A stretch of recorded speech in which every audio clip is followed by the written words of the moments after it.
देखिए, भोपाल में इस वक्त मध्य प्रदेश का जो सबसे बड़ा रावण दहन कार्यक्रम होना है अवधपुरी ग्राउंड में, वो मेरे पीछे मौजूद आपको जो रावण दिखाई दे रहा है तकरीबन 111 फीट है। ये भी जो वोकल की बात चल रही है मेक इन इंडिया, उसके तहत तमाम जो चीजें हैं वो भारतीय द्वारा ही लगाई गई है। तमाम इलेक्ट्रिक जो चीजें हैं वो भी लगाई गई है। इसके अलावा पर्यावरण के ऊपर विशेष ध्यान रखते हुए समिति ने इस बार, चूंकि हमने रावण दहन कार्यक्रमों में देखा है लगातार आतिशबाजी होती है, इसलिए इस बार आतिशबाजी अगर हम देखेंगे तो प्रदेश में पहली बार डिजिटल आतिशबाजी है। अगर मेरे पीछे मेरे कैमरामैन दिखाएंगे तो ये जो तमाम आपको लेजर लाइट्स दिख रही हैं, डिजिटल पूरी तरीके से ये लाइटिंग्स हैं, जिनके जरिए आतिशबाजी का वैसा ही माहौल दिखाई देगा जिस तरीके से पूरे देश में अमूमन दिखाई देता है दशहरे के समय। तो साफ तौर पर जो मैसेज है वो पर्यावरण की रक्षा के साथ साथ जो बुराई पर अच्छाई की जीत है, असत्य पे सत्य की जीत है, वो भी एक बड़ा ये मैसेज है।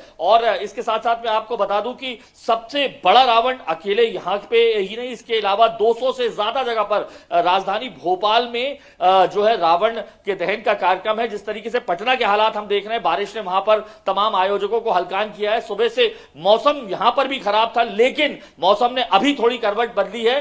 बावजूद उसके तैयारियां पूरी हैं, पहले से ही वाटर प्रूफिंग की जा चुकी है, तमाम जो पुतले हैं वार्निशिंग की जा चुकी है कि कोई भी अगर ऐसी बारिश की घटना हो तो किसी भी पुतले को नुकसान ना हो। लेकिन सबसे बड़ा मैसेज जो देने की कोशिश की गई है रावण दहन के इस विजयदशमी के पावन त्योहार पे कि डिजिटल लाइटिंग हो, क्योंकि आतिशबाजी से पूरा देश का आकाश जो है इस वक्त जो है सराबोर हो जाता है। पर्यावरण की कहीं ना कहीं चिंता इस बार ये अवधपुरी की जो भोपाल समिति है उसने की है। तो एक मैसेज देने की भी कोशिश की है कि तमाम जो इक्विपमेंट्स लगाए गए हैं वो इंडियंस से ही लगाए गए हैं, ताकि जो नरेंद्र मोदी जिस तरीके की बात करते हैं मेक इन इंडिया की, उसके तहत तमाम चीजें जो है वो हाथों से बनाई है तमाम जो कार्यकर्ता हैं। उसके अलावा डिजिटल लाइटिंग, ये एक अपने आप में एक अनूठा प्रयोग मध्य प्रदेश में किया और पहली बार ये राजधानी भोपाल में हो रहा है। तो माना जा रहा है कि इस बार का दशहरा कुछ अलग होगा। सबसे बड़े 111 फीट के रावण है, उसके अलावा डिजिटल लाइटिंग से पहली बार मध्य प्रदेश में भोपाल में आकाश जो है वो सराबोर होगा। और एक मैसेज देने की कोशिश कम से कम यहां पर की जाएगी कि पर्यावरण को भी सुरक्षित रखना है और अपने संस्कृति, संस्कार और सनातनी परंपरा को भी सुरक्षित रखते हुए बताना है कि किस तरीके से असत्य पर सत्य की विजय हुई है, अधर्म पर धर्म की विजय हुई है। तो मैसेज लाउड एंड क्लियर कम से कम राजधानी भोपाल से पूरे देश में ये मिलने जा रहा है। बिल्कुल, तो भोपाल में वोकल फॉर लोकल, स्वदेशी अपनाओं के आह्वान का खास ख्याल रखा गया है, साथ ही साथ पर्यावरण का भी ख्याल रखा गया है, हाईटेक तकनीक से भी लैस है।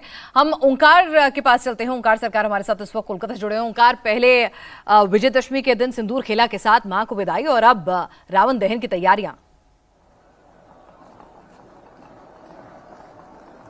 देखिए, विजयदशमी के दिन यानी कि सिंदूर खेला के साथ मां दुर्गा की विदाई, और ये विदाई का पर्व जब चल रहा है उसी समय यहाँ पर सॉल्ट लेक सेंट्रल पार्क पर यहाँ पर रावण का पुतला भी बनाया गया है। मैं एक बार विजुअल ये दिखाने की कोशिश करूंगा। यहाँ पर रावण का 60 फीट का एक पुतला बनाया गया है। इसके अलावा जैसे कि देखा जा रहा है मेघनाथ और इसके साथ साथ कुंभकर्ण का भी 55 फीट का पुतला बनाया गया है।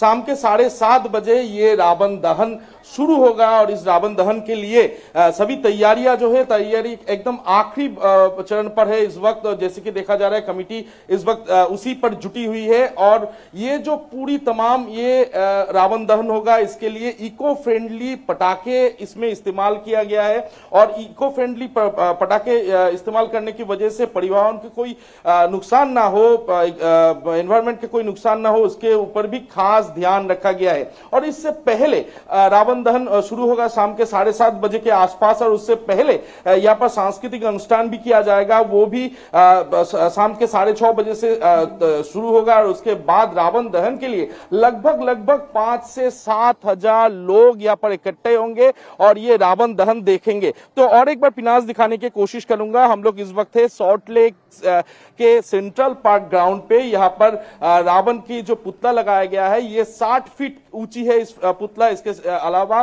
दोनों साइड पे जैसे कि देखा जा रहा है कुंभकर्ण के 55 फीट के और मेघनाथ के 55 फीट के दो अलग अलग पुतले भी लगाया गया है। और एनवायरमेंट के ऊपर नजर रखते हुए जो इको फ्रेंडली पटाखे यानी कि ग्रीन पटाखे हैं उन ग्रीन पटाखों को इस वक्त लगाया गया है।